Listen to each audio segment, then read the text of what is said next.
నా పేరు పివి రావు. నాకు డయాబెటీస్ చికిత్సలో దాదాపు 40 ఏళ్ల అనుభవం ఉంది. ఇప్పుడు ఉదయం ఆహారంలో ఏం తీసుకోవాలి, సాయంత్రం ఏం తీసుకోవాలని పదే పదే అడుగుతూ ఉంటారు. సంవత్సరాల తరబడి అందరూ అడిగే ప్రశ్న అదే అనమాట. అందరికీ ఒక ఆలోచన ఏంటంటే ఉదయం లేవగానే ఎక్కువ ఆహారం తీసుకోవాలి. అంటే మనం పూర్తిగా 24 గంటల్లో తీసుకునేటువంటి ఆహారంలో దాదాపు 2/3 వంతు అంటే 2 పాళ్ళు ఇక్కడే ఉదయమే ఎక్కువ తీసుకోవాలి. మధ్యాహ్నం కొంత తక్కువ తీసుకోవచ్చు. సాయంత్రం అసలు తీసుకోకూడదు, అంటే అసలు మొత్తమైనా మానేయాలి లేదా చాలా తక్కువ తీసుకోవాలని అనుకుంటూ ఉంటారు. అలాగా ఇవన్నీ కూడా ఏంటంటే ఎవరి వ్యాసంగాలు, ఎవరి వ్యాపారాలు, ఎవరి ఉద్యోగాలను బట్టి మార్చుకోవాలి తప్ప ఇలాగా ఒక నియమాలను కఠినంగా ఉదయం ఎంత తీసుకోవాలి, సాయంత్రం ఎంత తీసుకోవాలి, రాత్రి ఎంత తీసుకోవాలి అంటే చెప్పుకోవడానికి ఏంటంటే ఇప్పుడు 1800 క్యాలరీలు ఆహారం తీసుకుంటే దాంట్లో దాదాపు 1000 క్యాలరీలు ఉదయం మధ్యాహ్నం అయిపోవాలంటారు అనమాట. అది జరిగే పని కాదు. కొంతమంది రోజు ఒక్కసారి తీసుకుంటారు, కొంతమంది రోజు 2 పూటలు తీసుకుంటారు. కాబట్టి ఆహారం అనేది ఎవరి అలవాట్లను బట్టి వాళ్ళ అలవాట్లను బట్టి వాళ్ళు తీసుకోవాలి తప్ప ఇలాగా ఆహారాన్ని విభజించి ఇది ఇంతకన్నా ముందు మేమేం చెప్పేవాళ్ళం అంటే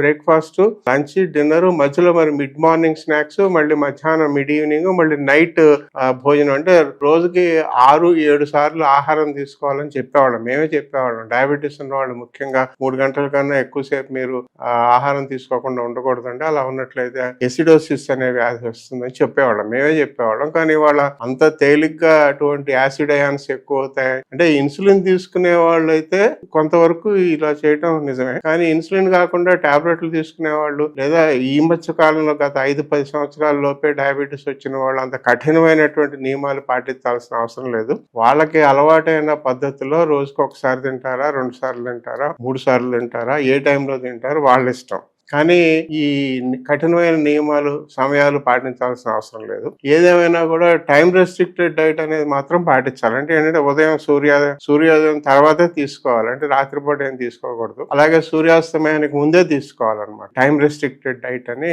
అంటే పగలు 10 గంటలు మాత్రమే ఆహారం తీసుకుని మిగతా 14 గంటలు నీళ్లు తప్ప ఇంకా మరీ ఆహారం తీసుకోకూడదు అనమాట. ఈ మొదటి 10 గంటల్లో తీసుకునే ఆహారం సమయాలు, దాని పరిమాణాలు, దాంట్లో ఉన్నటువంటి పిండి పదార్థాలు, మాంసకృతులు, కొవ్వు పదార్థాలు మీ అలవాట్లను బట్టి మీరు తీసుకోండి అని చెప్తున్నారు. ఒక సూచనలు అయితే చెప్తారు.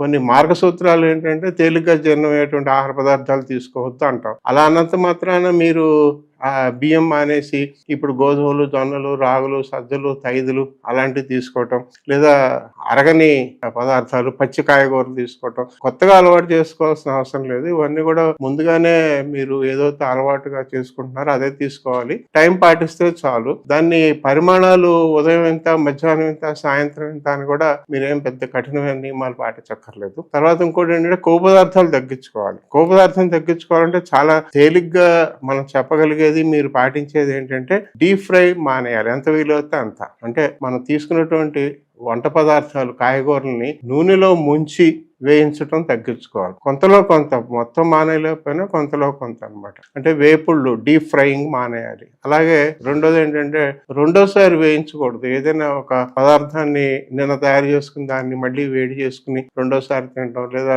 ఏదైనా ఫంక్షన్స్ లో మనం నిన్న చేసినటువంటి బిర్యానీలు అవి మళ్ళీ వేడి చేసి తినటం, ఇలాంటి వాటి మూలాన రెండోసారి వేడి చేయడం వలన కొన్ని విష పదార్థాలు తయారవుతాయి. ముఖ్యంగా క్యాన్సర్ వచ్చేటువంటి పదార్థాలు కూడా తయారవుతాయి. అందుకని ఇవన్నీ కూడా నివారించుకున్నట్లయితే మనకి చాలా తేలిగ్గా అనమాట.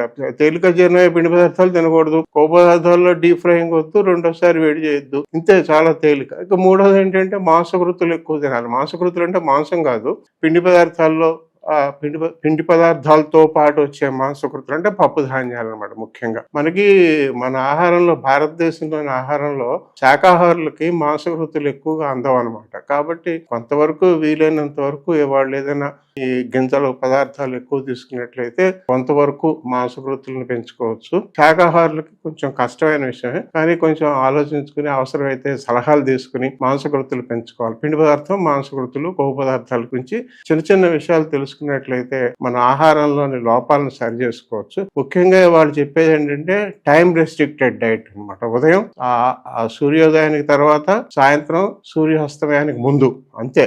10 గంటల్లోనే మనకి ఇష్టం ఏం కావాలంటే తీసుకోవచ్చు. ఇలా తీసుకున్నట్లయితే వాళ్ళకి పరిమాణం తగ్గుతోంది, క్యాలరీల పరిమాణం మీకు తెలియకుండానే మీ మీరు తీసుకున్నటువంటి ఆహారం పరిమాణం తగ్గుతుంది. మీకు తెలియకుండానే మీ యొక్క నిష్పత్తుల్ని మీరు పాటిస్తారంటే పిండి పదార్థం నిష్పత్తి 55% తగ్గకూడదు. అలాగే మాంసకృతుల యొక్క నిష్పత్తులు మరి 15% వరకు ఉండాలి, 15% ఉండాలి. తర్వాత మరి కొవ్వు పదార్థం 20% దాటకూడదు. ఇలాంటి నిష్పత్తులన్నీ మీకు తెలియకుండానే మీకు పాటించాలంటే టైం రెస్ట్రిక్టెడ్ డైట్ సింపుల్ అనమాట. వాళ్ళు చాలా తేలిగ్గా అందరూ పాటించదగినటువంటి మార్గసూత్రాలు వస్తున్నాయి. కాబట్టి ఇలాంటివి పాటించినట్లయితే డయాబెటీస్ వాళ్ళకి, డయాబెటీస్ లేకుండా ఊబకాయం ఉన్న వాళ్ళకి కూడా చాలా ఉపయోగంగా ఉంటుంది.